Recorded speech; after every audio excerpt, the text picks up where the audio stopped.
anlatacaksın anneciğim? Hı? Ne anlatacaksın? Akşama mı anlatacaksın? Hı? Hı. Kamerayı yüzünü ona doğru çevir de baksın. Pardon. Ay Allah. Düşürdük. Şuna bak bak bak. Gözde.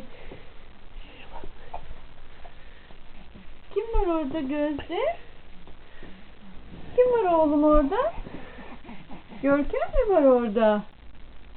Kim var orada? Yakala Görkem'i. Yakala yakala. Yakala Görkem'i. Yakala Görkem'i. Gelsin buraya Görkem. Gelsin. Görkem.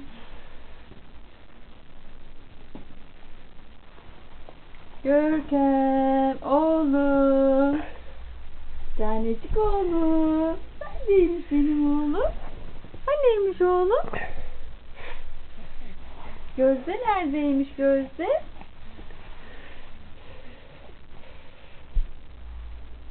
Buradaymış. Ne güzel bakıyor.